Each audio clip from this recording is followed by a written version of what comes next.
Three wealthy industrialists play matchmaker in life and relationship therapists in the not-quite afterlife in the 1940 Christmas oddity Beyond Christmas. And that's the movie we're dusting off this week on Movie Bones.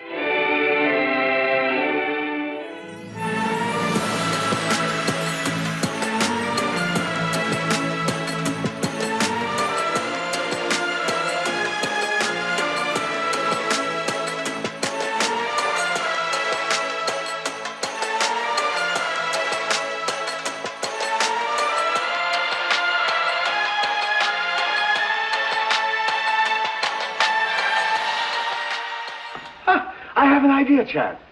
Get out your cards, gentlemen. What are you up to now? These are some of the gift wallets that were left over with $10 in each of them. Put your cards in them, gentlemen. We'll throw them out of the window, and maybe they'll bring back somebody to have dinner with us. What, strangers out of the street? Oh, there are no strangers on Christmas Eve. Besides, it's better than sitting around and hooting at each other like three old owls in a barn. If not a one of them comes back. I'll take you up on that. Dinner at Pierre's for all of us, and the loser pays. You heard, Chad. It's a bet. That's all right. I can't lose. How long do we wait? Win or lose, we dine at 7. So not only does that bet pay off for the Irish industrialist there, Michael O'Brien, played by, Charles Winnegar, but it pays off twice. And wouldn't you know it, it's a single young man and an available young woman who show up. That's one of the few, shall we say, more expected Christmas movie tropes that crop up here. Because let me tell you right now, this movie defies all rational explanation. Here's a movie that clearly is not trying to be some surrealist experiment in filmmaking. Films like, say, Rango in the Western genre, for example, that know how to break stock genre formats in kind of very knowing, clever ways. But there's no hint that the filmmakers behind Beyond Christmas were even aware that they were making something as surreal or as perhaps unreal as what we got.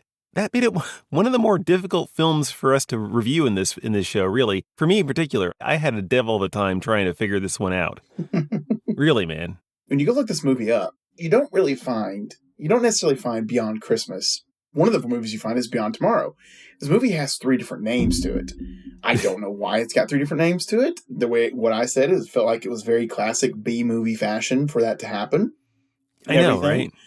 But, I do kind of wonder, hearing what you're saying and agreeing with a lot of it, I do wonder if this movie never had that Beyond Christmas title to it, which it does kind of trick our brain into thinking, okay, this is a Christmas movie.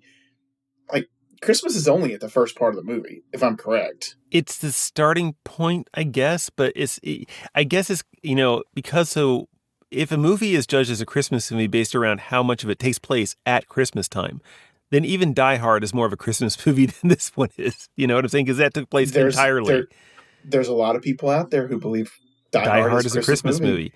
So you could argue that's more of a Christmas movie than this one if your criteria is that. And that's the thing is, if you call this movie just Beyond Tomorrow, which is the other name for it, and it just so happens to start at Christmas, I kind of wonder if we would even think of it as a Christmas movie. The setup here is insane. You have these 3 industrialists, right? Mm-hmm. They're in the beginning, they're in a mansion. They're not at work, but they're doing work. They're all, doing some kind of industrialist type stuff. Which is one of them the CEO and the other 2 are associates? It's never explained. Are they all CEOs of their own companies?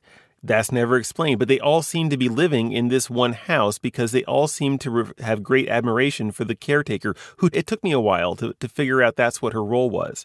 Because the first thing I learned about her is that she's former Russian aristocracy or something that lost all her fortune, after the revolution, I guess, and fled to America. That's what I gathered.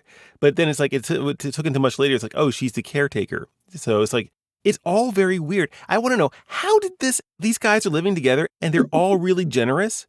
It's this is really going against the type of really wealthy people, Christmas movie type stuff. It's almost making me think that this is an attempt to kind of, rehabilitate the image of the wealthy person, the wealthy aristocrat after the bottom fell out of the stock market a few years earlier. You know what I'm saying? This is a propaganda piece to try and boost capitalism. See, the rich people love you. The rich people really do love you and care about you, poor people. Really, look at all. You've got 3 of them and they all care about people. It really is kind of something too. To talk about, the caretaker and everything, because we do get a bit of her backstory. Just a a very bit. brief bit of a backstory. And yeah, if you're sitting there thinking, if you're watching it the first time without knowing anything else, without reading the synopsis of the movie, you might sit there and go, okay, so this is going to be something about that. Nah, they dropped that pretty quick. No, it's very quick. You Yeah. do nothing with it at all. And it's like, and she's only used as kind of like, she forecasts doom. Basically, she's the one who comes in and it's like when the three industrialists are going off on a plane trip to somewhere because they have to go somewhere. It's like, they're dead. Yep, they're dead. It's like, yeah, I have a bad feeling about this, and except that it actually comes true. And it's like, well, yes, you telegraphed it, But that's the thing is like, how did this whole, it's never explained how this really odd. Was this a common thing back in the 40s where you had like industrialists living together and, I would think so. with a very motherly kind of caretaker? And it's like, I just don't feel like that's a natural thing. I need explanation here. And they but also, it's so crazy. Don't forget, they also have with them, what I would guess is their trusty butler. Yes, I forgot about him entirely. Because like, they know each other. Her and the butler guy, they know each other. He came with her. I didn't even remember that. I don't even know if I recognized that as it was happening. I don't pretty know sure if I he came it. with her, but I know like there's like a whole conversation between the two. Yeah, they both have similar accents. And again, it's another thing where it's just kind of like, it's a bit interesting, and then all of a sudden it goes away. Yeah. It got this very interregional kind of thing. It's like, well, you got the Irishman, you've got the Russian lady and her and the butler. They're all from different they're all from different parts of Europe and everything. And it's like, and yes, it feels like it's so cobbled together. My brain, I think it just short circuited at some point watching this. Probably. And then they go into the actual. It took them forever to get there too. By the way, it felt like it took forever. But they throw their wallets out the window with their IDs in it. Basically, it's kind of like, which I thought could be a potentially good idea. I thought if you have one industrialist who kind of bucks the trend of the greedy industrialist type, that would be good enough to have him do something for Christmas. Say like, you know what, I had someone show up for my Christmas party. I'm going to do like what the Bible says. And it's like, when the people didn't show up, he invites whoever's in the street, which to me would be actually kind of really kind of cool to take that as a starting point. But they all do it because they're all really awesome people, morally speaking, right? Except one isn't. Mm-hmm. We'll get to that. For reasons I still can't quite comprehend. He's just a kind of a sourpuss. But anyway, it's like they all do that, and two of them come back. And of course, as I said in the intro, it's like, what are the odds you get a man and a woman of marrying age and who are going to be like, yeah, it's supposed to be this weird, that was the most predictable thing that happened out of the whole thing. But then it revolves around them. Then the movie becomes about them. And at that point, it's like, when you actually start digging into the relationship stuff, I mean, the dating stuff they do early on is all very forgettable. But the relationship itself is very quickly kind of shown to be very shallow. And that was the next thing I noticed about the film. It's like, especially from the guy's point of view, the guy is the one is the real problem here. He is so flighty, and then the wealthy people become kind of like his guardian angels in a way because they die, of course.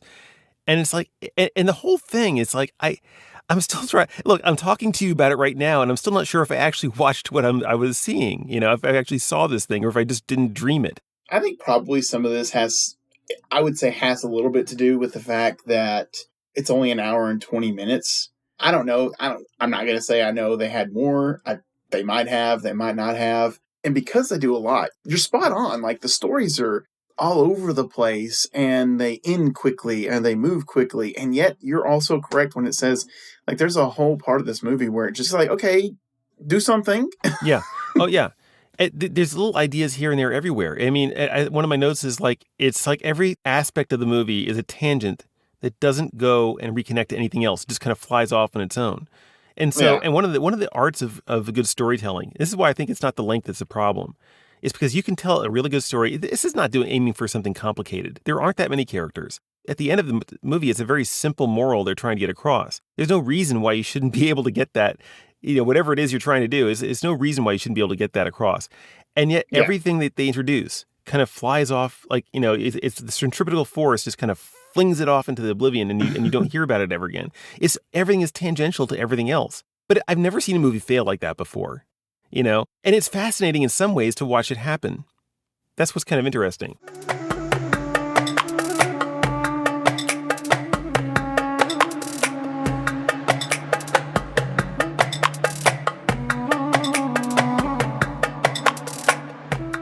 The romantic interest guy, he is, let me go find my notes on him here. I can't really register enough kind of objection to him because through him, he is the most kind of flighty, it's like internally, like what is going through your head kind of guy I've ever seen. And I'm familiar with sexist tropes. We both have seen enough of them. But this is the first time I think I've seen it applied to, laying entire blame, especially because he gets into an affair really quickly, by the way. He doesn't even seem to think he's in an affair. He doesn't see anything wrong with it. His conscience is pricked, question mark, by the ghost. So I actually wondered that myself. Like, when they're first introduced to each other, yeah, you can see, like, how they're kind of moving them in that direction of, like, some kind of romantic tension. Yeah. And then, like, but you're right. He never seems like he's really, like, 100% on board with it. You don't know what it's like. What are your? It's like he doesn't have any agency. Which makes him only able to be a victim of his own kind of. But he's not a victim because he's a willing participant too. And that's really, this is where we get into the territories. We talked about how difficult it would be to rate this movie. If I was to, this is the kill it with fire part of it for me, because it strikes right at the heart of the relationship, which is the only reason this movie has to exist, really. Essentially when it is the only quote unquote story this thing has to offer is about their relationship. He's never self-aware about what it is he's doing. So it's like he can bear no blame in a way, but he does bear all the blame. And the woman who is the temptress, she's at one point even described as not even having a soul. This is by the guy who's already dead. Yeah. It's like one of the guys, he describes her as not having a soul. And you never see her ghost like everyone else who dies in this movie you see. So it's like... And I'll say that too. Like when that scene came across, I almost said out loud to the screen, show me. Like, show me how evil she really is. Like, because I didn't think anything that she did was necessarily...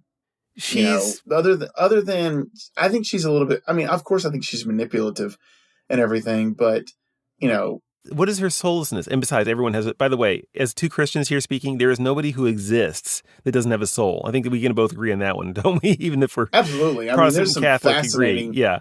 Yeah, there's some fascinating theories behind with the whole soul part. Not this movie per se yet. This movie has a very unique take on theology. I will say that. Yeah, I can't wait to get to that part. But I want to talk about this still. Yeah, the guy in the relationship stuff. He's aloof. He's clueless. I think if you had written a scene in this movie where some kind of comedic scene where he's, talks to his actual love interest. Yeah. And everything, there's some part of me that feels like he might have been like, I didn't know that we were broken up. And it would have made sense. I would have done, yeah, that tracks. That absolutely tracks. How emotionally low an IQ do you have to not realize that you're spending all of your time hanging out with this other woman who has clearly got the hots for you? And it's like, but you're sending message and telegram after telegram saying, yeah, I'm pushing you off. No, it's okay. It's okay. It's all right. It's okay. It's okay. What kind of, no, at some point, I don't buy it. There is nobody on this planet who is as clueless as you are. So you have to be doing, but yet he's still portrayed as being clueless. The wires do not line up in my head, Brian. I'm telling you right now, it's like, it is so alien to me. And it was so frustrating too. I'll tell you this, like, if there was like if this movie was remade, shot for shot, beat for beat today. Yeah. I don't know a single woman out there who would be on board with them getting back together at the end. Oh, are you kidding me? No. Yeah. Are you kidding me? No, you were never with me. For months, at a time? You were never really with me. How many CEOs do you know?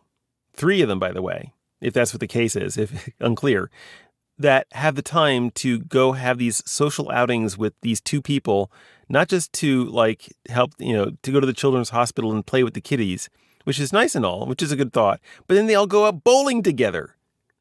They went bowling together. Okay. This is like bowling, the blue collar, the thing that you expect blue collar people to be doing. It's like, yeah, sure, it could be interesting in the hands of one character. Again, you take any one of them and add that as a character trait that's he's a rich CEO and he's really super generous and he likes bowling. Okay, I could buy that for one of them, but they're all doing it together. Again, What? At some point, maybe we just say that what happened is there was room in the budget. I mean, it makes me think that, it's like the director wanted to go bowling that night and they just said, we're just going to keep rolling. Yeah, it's possible. It's definitely possible. And that's the fascinating part of the movie. That's the part that wants me to give it, if you haven't been able to tell already, this is getting a nuke the fridge from both of us. But that is like the biggest nuke the fridge kind of thing I'm talking about in this movie is the, what in the world were you thinking? What am I looking at?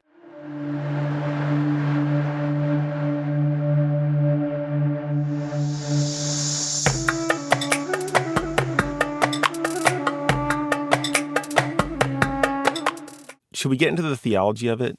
Yes, absolutely. Because this movie all of a sudden takes like the most, I wouldn't say bizarre turn, but like if you're not ready, like if you're not buckled in, like this movie is like, all right, we're diving off the deep end. Like we've been in the kiddie pool this whole entire time. You have seen this whole love story, play out in its own way. We'll get to the conclusion of that love story here in a moment. Here we have three old men. One's a grouch. But he still sings Christmas carols. He doesn't he's not like Scrooge. No, he's happy to be with them. Scrooge is is like my standard go-to for an example of someone who is like, if you don't change your ways, dude, you're going to the bad place, Yeah. But this guy isn't like that. Yeah, we've got these three old men who, they love each other. They love their old lady caretaker person. Yeah. They love these two young people who are there watching grow and everything, or grow in love. We're going to kill them off in a very, this is the origin story of the three ghosts esque thing. And but it's very whimsical. Like, not the death part, because we don't see that, but it's very whimsical. Like, they show back up, there's this whimsicalness to it, this fantasy element to it. And then this story is like, all right, now, you have all of this. We've put you in the kiddie pool. We've let you wait around. But now it's time to learn how to swim, boys and girls. And they just chunk you right off the end. Because all of a sudden, they're being called to the afterlife. Yeah. And Grumpy Pants is too broken to go. So he goes off to what we can only assume is hell. And you're like, did that just happen? And I have to think, and here's the one point I will say, and you asked me about, because I'm Catholic, and it's like, is there anything that this reflects Catholic theology at all? And it's like 99.999% no. There's one thing I will say it gets somewhat realistically, and only for a time until they change course, is that the idea that hell is a choice. The door to hell is basically locked from the inside. It's because you're too shameful, you can't face God, and His mercy, because you don't feel like you deserve it. And so, okay, yeah. I get that, but then they do something really weird with it later, and they just kind of like, yeah, forget that. He decided hell was not for him. It's like, well, okay, that's not how it works. Then we've got the scene where one of the other ones is being beckoned, but he's being beckoned by his son who died in war, which, that's all sad and everything, but his son's beckoning him to heaven. Then you've got this kind of whole theological concept of what heaven is. And there is a lot of belief out there that heaven is like, we have our own little personal heavens. That's not Catholic in nature. That's actually very Mormon in nature, believe it or not. It feels like it, yeah, from what I know of Mormonism. But like, you're sitting there and you're like, the movie's like, wrestle with it. Just wrestle with that. Like, everyone gets their own personal heaven that goes to heaven and everything. It's whatever you want it to be. And then the other one is beckoned home, and he's like, no, I can't go. I can't go to heaven. And the angel or whoever's talking to him, God's like, all right, well, if you're not going to go, you're going to be stuck here forever. And that's not a good thing. It's basically going to become like an evil ghost is what they're kind of hinting at, in my opinion. Well, in my opinion, it's like it kind of harkens back, I guess, to there at one time there was an idea floated about within the church. I don't think it was ever actually formally adopted as part of canon law, but the idea of limbo, it's not part of the canon, and it was never formally adopted. It's kind of like, no, that's not an actual destination. There's only three possibilities. In Catholic theology, there's heaven, hell, and purgatory, which is actually, it's only a way station, is a process of getting to heaven. It's all it is. So it's not even a permanent destination. It's just a transitory one on the way to heaven.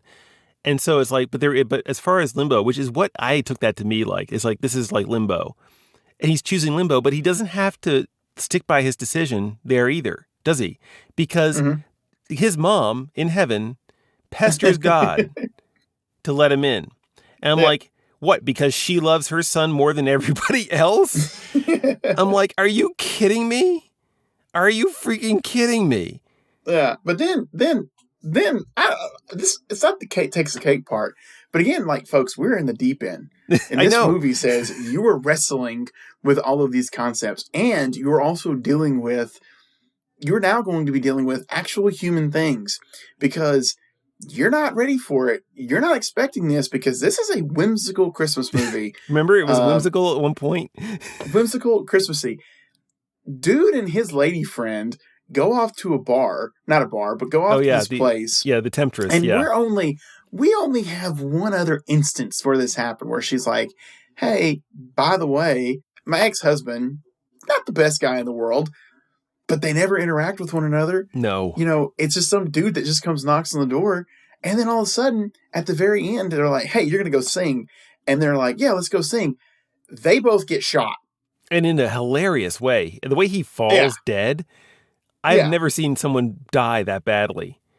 And you're like sitting there going, OMG, they just killed these two characters. Like, and you're just like, the movie's like, yeah, this is what I'm all about. Again, you would never be able to picture this from the opening of the movie. Not at all. No, it is from beginning to end a piece of insanity. Real quick, I actually thought, because like the movie just takes that turn. And like at the very end of it, there's like this kind of really neat discussion between Ghost Boy and Ghost Irish. We'll get the Irish guy, yeah. There's this really neat thing, and he's like, he says something along the lines of, you know, because the guy's kind of like, well, is this it? And he kind of says something along the lines of, yeah, I mean, yeah, it kind of is. Like, we don't always get like the endings that we want to get. And I thought, wow, they're just going to kill him off, and like, they're going to walk off into heaven together.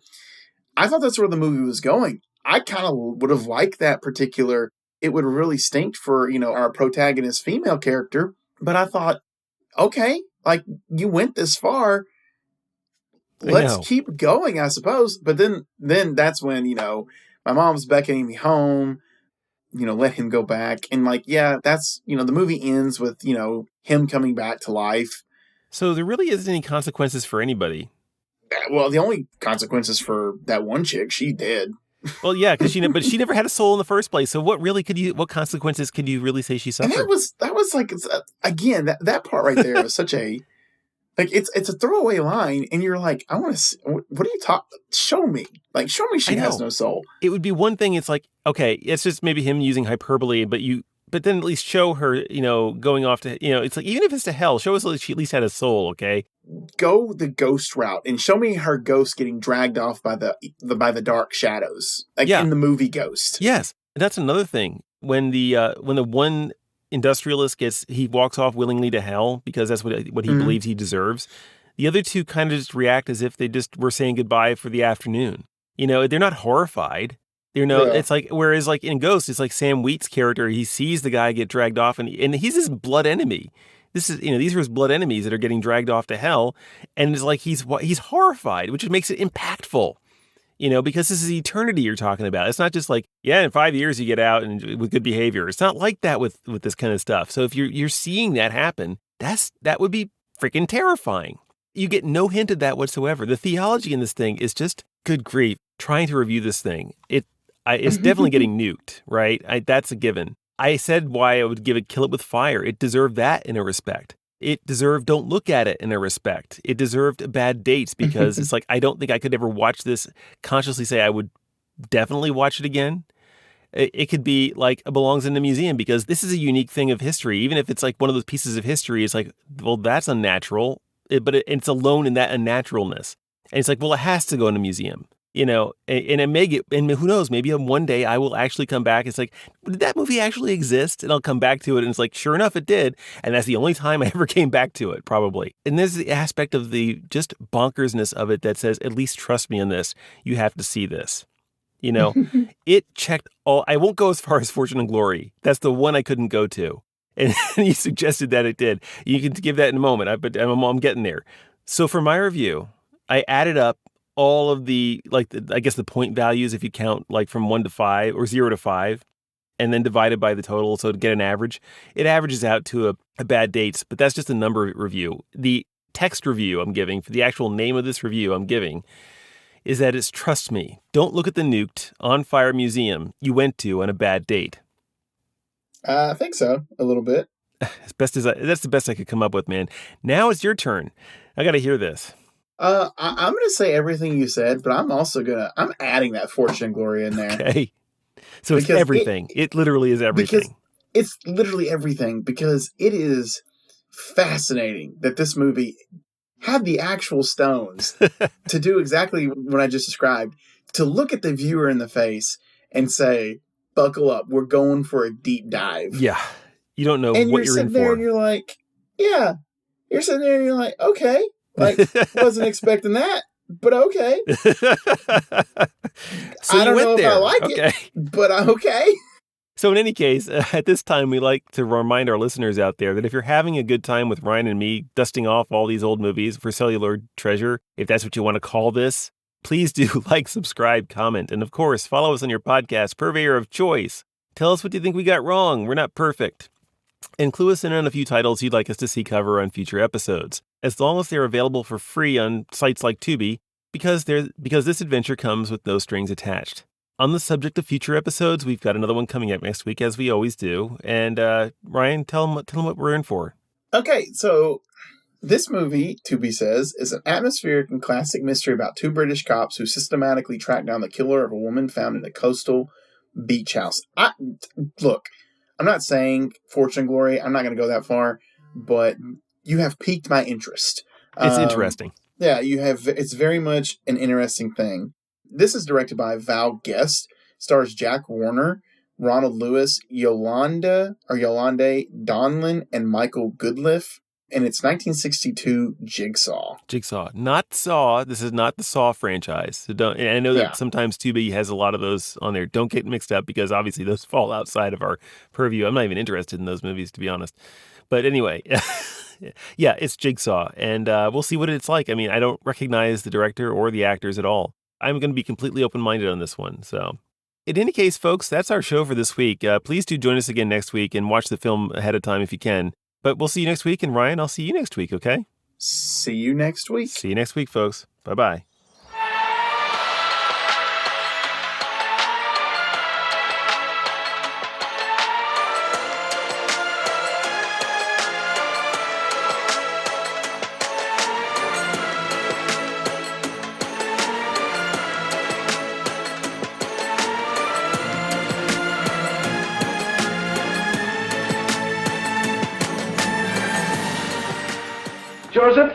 Joseph, do you see why I can't have three best men if... What's the matter, Joseph? You have not heard?